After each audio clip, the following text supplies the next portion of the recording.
Hey y'all, story time. Quick disclaimer, not trying to be offensive. This is my story, my life, what I experienced. If you don't like it, that's fine, but you cannot negate what happened to me. Okay? Cool, let's go. So growing up, the adults used to gossip a lot. When they got to gossiping, they would send the kids outside. What they didn't realize was outside, we heard better than we did on the inside.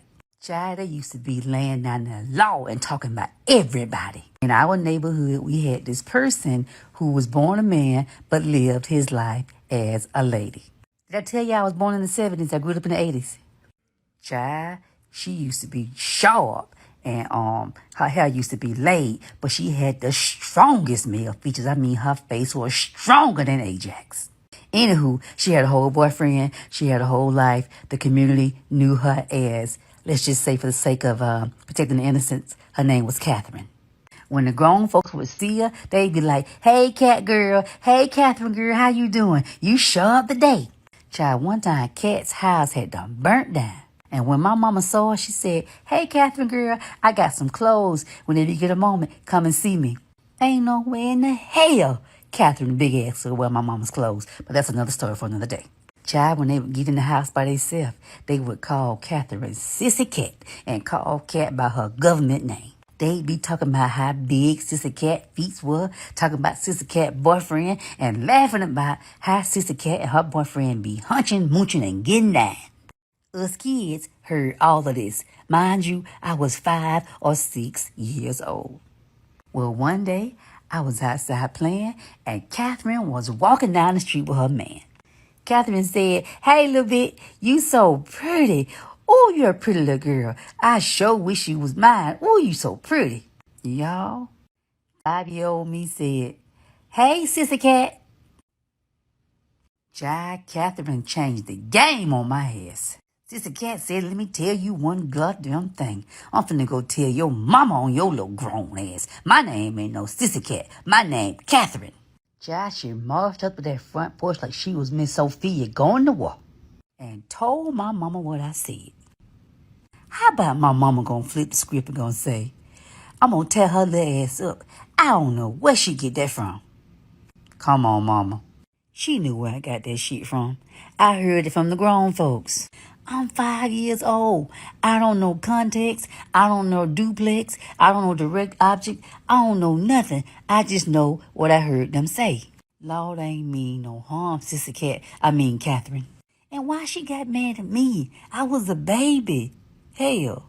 Moral of the story? Just speak, and that's it. That's all. Today, I choose violence. So I'm on TikTok, of course, and this girl on my For You page comes by. How she got there, I don't know. But she's talking about all her baby daddies and rating them and how terrible they were.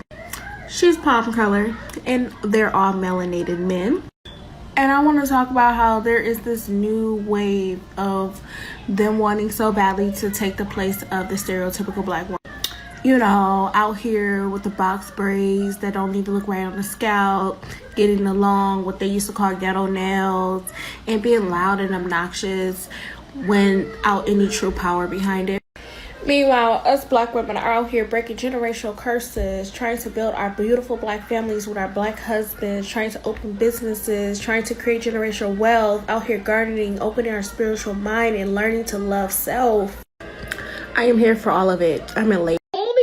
That have to get in a relationship and prove our love by being drugged in the mud. Okay, no, but let's talk about it. Because the way these males expect for black women to just put up with things they wouldn't even put up with is astounding to me. The amount of times a male will cheat on a black woman and then pray and beg for her to stick around and work through the pain and, stay with him. But yet, the minute he's cheated on, he is out the door. And when you ask them, why do they expect for us to stay and work through it, but yet they leave, they literally will tell you, well, no one's making you stay?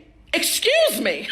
It's so bad now. We will have males who will glorify and romanticize all that he put his woman through on an Instagram caption under a picture like it's cute. It's not. What is going on? It's been so many times I've heard black women speak on the pain and things their partner put them through, and yet they stayed, to where I can't help but wonder if that script was flipped. Would your partner have endured that pain and stayed as well? If the answer to that question is you don't know or no, then sister girl, why are you? Remind me of your gender again. Right. You're a girl. These are for boys only. I love how y'all try to sit here and justify how an entire race, an entire population is not attractive, and that means it's not racist. Come on. Hey, let's try something, man. If you on here and you from Alabama, check in and let me know where you from, and we'll go from there. Just do that for me. If you from Alabama, just check in. All right? I have a sciencey question. What's stopping us from making saltwater filters? Why is that such a hard thing? Engineers, hydrologists, let me know. I can be equal parts light or equal parts dark. I can heal you or I can sit you on my altar for them to handle you accordingly. The choice is yours, and choose wisely, because it ain't going back once you choose. My fiance be shooketh when I channel Oya and I go dark. Won't no parts at all. I got blackmailed. Now, all fun and jokes aside, y'all gonna tell me that that's appropriate. That's funny. That's humorous to you guys. With all the black people that's been dying in the street by cops. I just got to shower, don't mind me. The downfall of every successful woman will always be a man. Nikki, divorce that damn man, please. This pimping that I got in my blood, it came from a family tree. My granddaddy was a pimp. My great-great-great-granddaddy was a pimp. I'm talking about pimping since pimping. It's in your bloodline. It's in my blood, and you will never be that. What? Because you was born, all the people in your family were assistant pimps. Son, damn, I never denied you that. I thought you was the one the Lord chose. If it had not been for the Lord, I wouldn't have had another bitch come into my life. Not a now nutter bitch. Nobody say that now nutter like you say that now nutter. Not a now nutter bitch. And I still don't know what that shit means, but it sounds good about it. Now nutter means don't get a now nutter. Now nutter. A now nutter out of there. Nutter out of there. Bitch, shut the fuck up. I'm dry this motherfucker. How you like me, but you ain't send me $40 million? Something ain't adding up here. 2 + 2 = 4. But this equation seems a bit off. But you like me?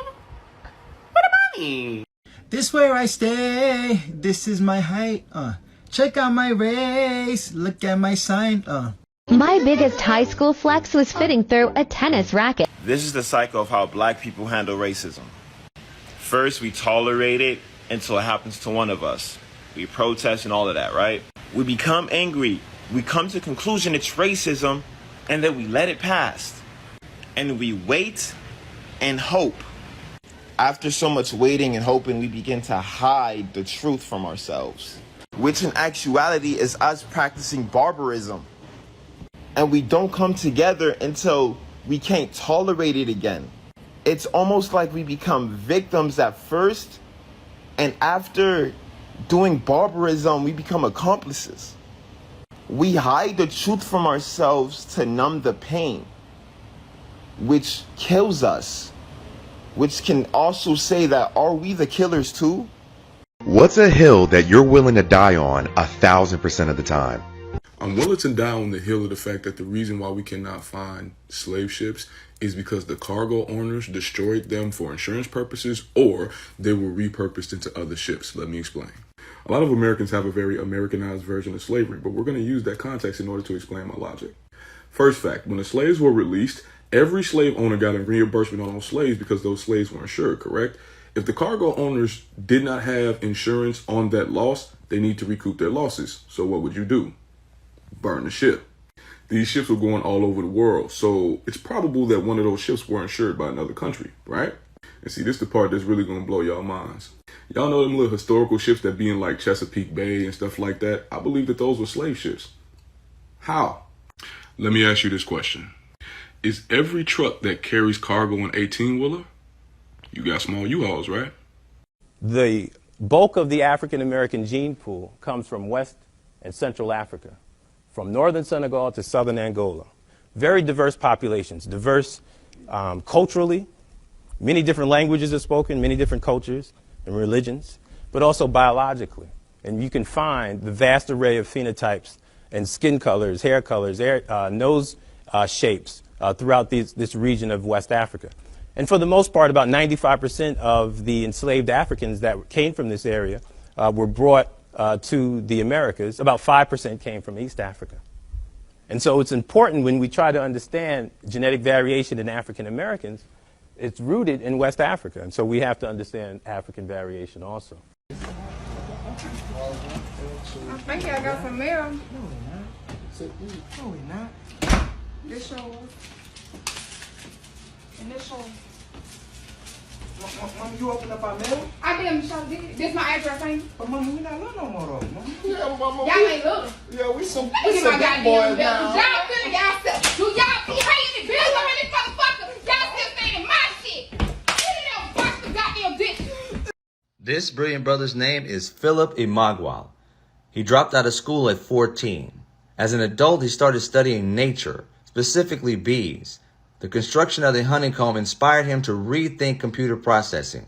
In 1989, he put his idea to work using 65,000 processes to invent the world's first massively parallel processing computer, able to perform 3.1 billion calculations per second. What does this mean? That in 1989, this brilliant black brother created the fastest computer in the world. Thank you, brother, for your contribution. I seen the hatred in his eyes the first time I walked into class. All he saw when he looked at me was a black nigger.